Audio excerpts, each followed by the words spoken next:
Over the past couple of months, I've been diving in and out of big screen VR on Steam, basically using it what it's intended for, an entertainment center in virtual reality, being able to either play videos from your browser or directly link into a Blu-ray player or playing the files on your computer, and I've been really enjoying it. And one thing that I've been really enjoying on it are 3D movies. Now, today we're going to talk about Sony and 3D films and their hardware and how we've used it in the past to view this sort of content and why the hell PSVR2 does not utilize this. Before we jump in though, only 25% of you are subscribed, so please feel free to do so, and thank you to our patrons and YouTube members who kindly keep this channel going day after day and week after week. Now, let's talk. So, back to big screen. On this viewing app, using a VR headset, and in this case actually using the PSVR2 plugged into my PC, I was sat there watching Avatar: The Way of Water in 3D, along with a load of other films in this virtual environment, and it got me thinking about the biggest missed opportunity from this run of PSVR2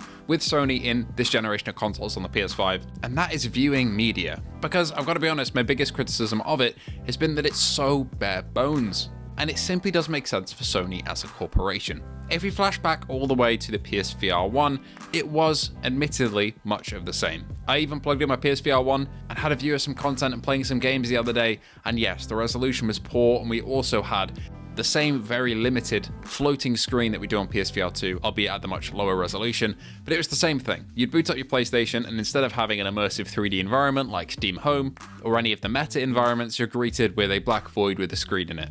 That's problem number one, but that's kind of always been like that in terms of PSVR. Not saying it shouldn't be improved, because it should, but it is also something we're kind of used to in Sony's MO for their virtual reality. However, on the PSVR1, you could put in a 3D Blu-ray disc into your PlayStation and watch it natively through the headset. It would render both images on either side of your eye, and this would be absolutely stunning. Now, when PSVR2 was announced, with the inclusion of its brilliant OLED panels and really good resolution, a lot of people were excited to experience movie watching on a panel like this. But before launch, there was no mention of any 3D compatibility, and at launch, we all discovered that, well, yeah, it doesn't exist. We had that same floating environment, same as PSVR1, and no compatibility with 3D. Don't get me wrong, it was still great to watch films on a big floating screen like this, and it is great to play games like Helldivers that look absolutely stunning on OLED with the explosions and brights and peaks, as opposed to playing it on my LCD TV. They do look fantastic, but the lack of 3D support is indicative of an entertainment problem in terms of Sony's handling of this headset. And there are two main improvements here that I would like to see rectified, even if I kind of have no hope that they actually will. The first is what we've just talked about. We need 3D implementation. The PS5 can do it. I simply do not understand why Sony hasn't put aside the resources to make this possible. I mean, they're an entertainment company first and foremost. Sony make films. Sony create hardware to view films on, like normal TVs.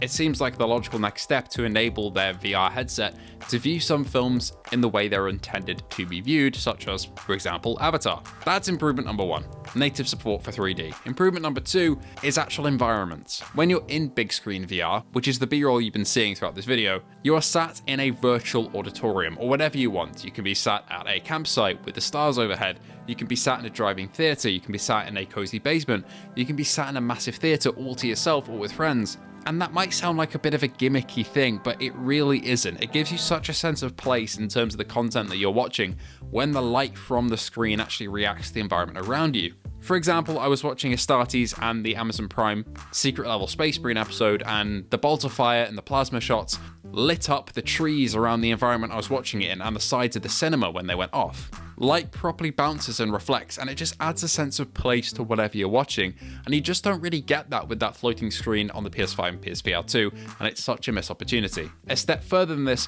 would be the ability to invite other people to come and watch. This is what we have on big screen. For example, I was watching the Game Awards with Miles Dyer and a couple of other people from the Discord, and we were able to sit there and watch it together even though we were actually miles and miles apart physically. That is a brilliant thing, and I just wish they'd bring it to PSVR2. But at a baseline level, if we're sticking with the floating monitor approach, we just need that 3D film support, because it is such a brilliant thing to be able to watch this format of film that, for the most part, you don't get to see very often at any time, using a technology that is perfectly made for it. Anyway, that's my little rant over for today. Do you agree? Do you disagree? Do you not really care? To be honest, I wasn't too on board with caring until I really got into big screen a bit more, and I've been watching a couple of 3D films and kind of sampling 3D trailers and stuff, and I realized how fantastic it really is. One of the great examples is Werner Herzog's Cave of Forgotten Dreams. That documentary just looks so good in the headset, and it really got me thinking about PSVR 2 and how that could be incorporated for people who just own the PS5, because all the tech is there as far as I'm aware. They just need to get down and do it. Anyway, thank you all so much for watching. If you enjoyed today's video, please feel free to like and subscribe. Let me know what you think about all this in the comments below, and I hope to see you all in the next one.